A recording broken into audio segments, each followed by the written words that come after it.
are great country houses, the most familiar and yet intriguing sights Britain has to offer, standing like sentinels in the landscape.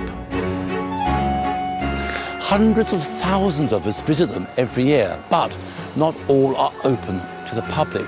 I've been granted the privileged opportunity to pass through the portals of 6 of our greatest country houses, normally hidden from public view. They've seen 5 centuries of British history, up close and personal. The families who built these houses played their part in great affairs of state. Central to their dreams, the great house, the ultimate status symbol, but all too often also the ultimate money drainer. Few of these families went the distance, but their houses did, with their secrets intact. This is their story, but it's also our story, for these houses offer a guided tour of our nation's hidden history.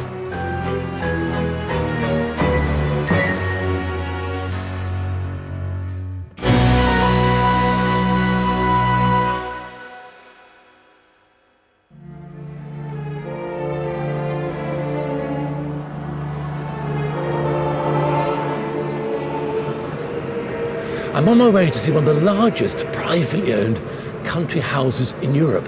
It's also one of the most secretive. It's been shrouded in mystery for years. In fact, I'm heading towards Yorkshire, and the house is called Wentworth Woodhouse, and it's been the centre of intrigue and family feuding since it was built in the 18th century.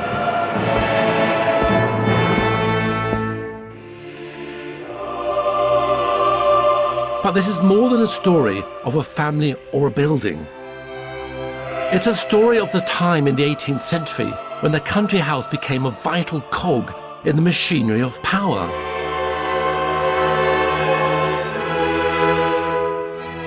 Almost an engine of state designed to dominate the land. And the great families that owned these powerhouses ran the nation.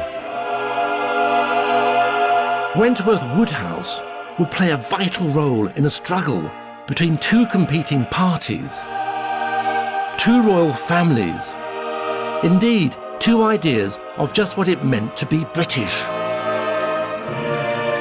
And the results of this struggle would shape not just the house, they would do much to form the modern world. A history that still echoes in the corridors of this spectacular building, arguably the most artistically breathtaking ever created in Britain. A house that today is largely forgotten, but which was once one of the most important and powerful places on earth.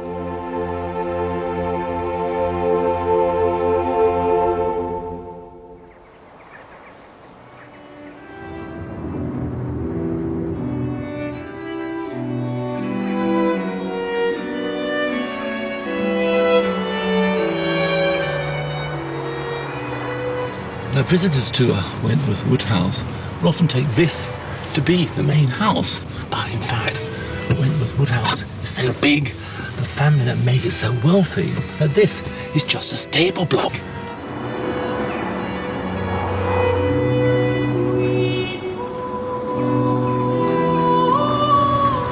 My word, an incredible piece of architectural theatre.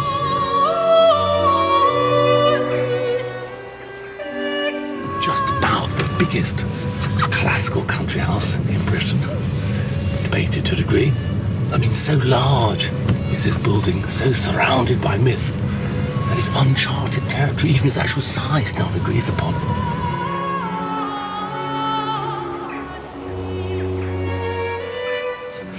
I guess the house could never have looked more stunning than today. It's like being in St. Petersburg, isn't it? In the winter. Absolutely beautiful.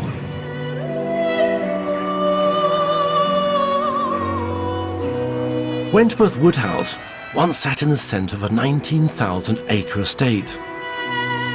And the family that created it has roots here dating back to at least the 13th century.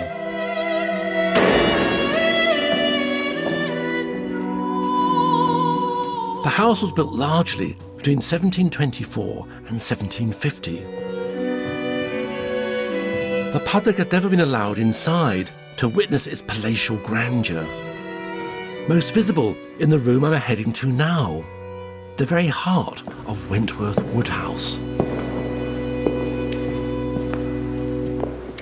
This is the Marble Hall. Absolutely stunning. In the 1760s, it was called the finest room in England. And I think it is. Certainly very handsome. In its way, it's a hymn to neoclassical civilization. It's also rather surprising to find such a huge room in a private house.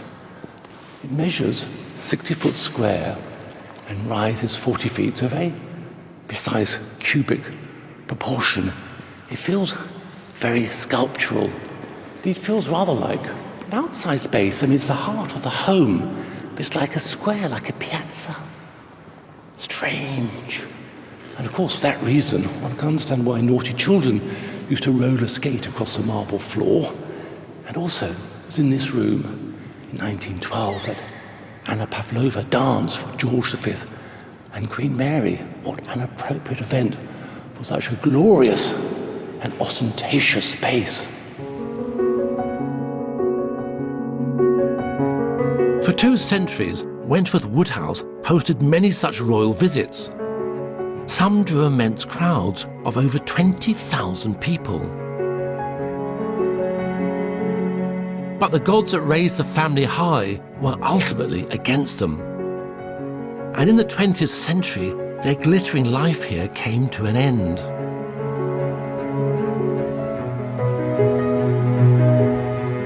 They sold the house in 1989, and just over 10 years ago was bought by Clifford Newbold, a retired architect. He's already spent hundreds of thousands of pounds trying to return Wentworth Woodhouse to its former splendour. We wanted a Grade 1 building that hadn't been modernised at all. And we decided that we'd really fallen in love with the place. And it's just what we were looking for, just the type of work that we wanted to do and to restore it and get it back onto its feet again. A few days later, after we'd done our completion, I came up here to receive the key of the door. The key of the door, I imagine it was pretty... To get in. But sure enough, I came up here and he presented me with the key of the door. You wouldn't believe it, but the key of the door was a simple Yale key. Frightfully disappointing. And I was terribly disappointed. So when I'd finally taken over, I was sorting round the house, and what did I find? The key of the door. That's more like it, isn't it? That's more appropriate to a house of this size. That's a lovely 18th century key. But I've got to say, I'm full of admiration. I mean, you're talking about buying this house as if it were, you know, sort of an average building, but you were actually buying just about the biggest house in Britain. I know it's big, but I felt that I knew I was quite capable of financing it and also doing the work.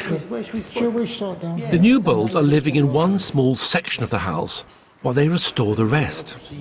They've given me free rein to poke around and explore.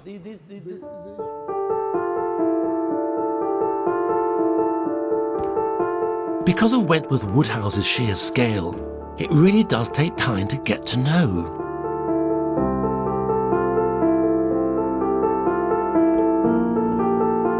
It's often said to have 365 rooms, one for every day of the year.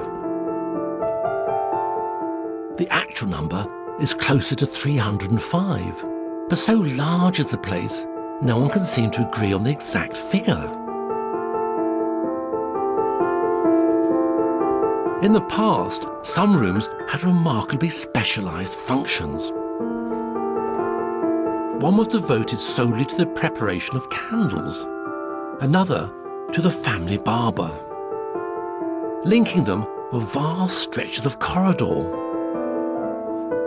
In Victorian times, guests were given confetti to lay a trail from their bedroom to dinner so they could find their way back.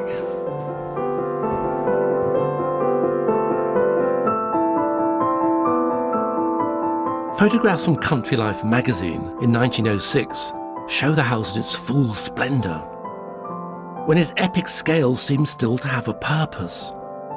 A world now vanished.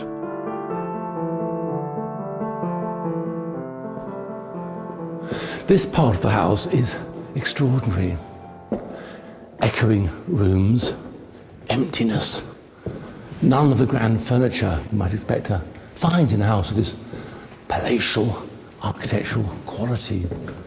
And indeed, in this splendid room, debris, an air of abandonment.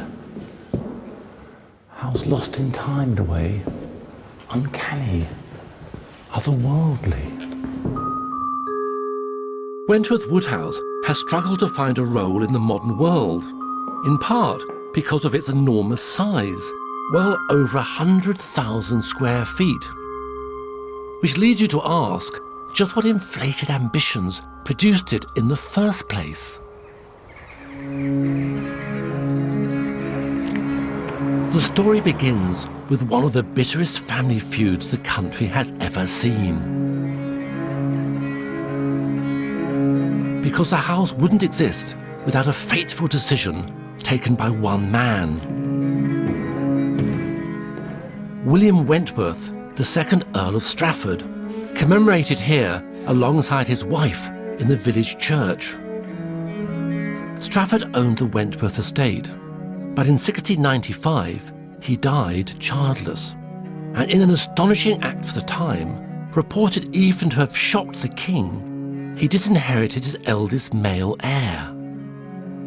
Incredible. He's the man that made the momentous decision to leave Wentworth Woodhouse, his land, his fortune, not to the male heir when he died in 1695, but to the third son of his sister. But why? We do not know why he made this strange and very, I say, provocative decision. Did he simply want to give the younger son of his sister a chance in life? It's tremendously moving being here in the presence of the man that ultimately made the decision that gave life and birth to the creation of one of the most beautiful houses in Britain. But the beauty of the house is only matched by the fury of the feud that created it. A feud between two cousins, both called Thomas.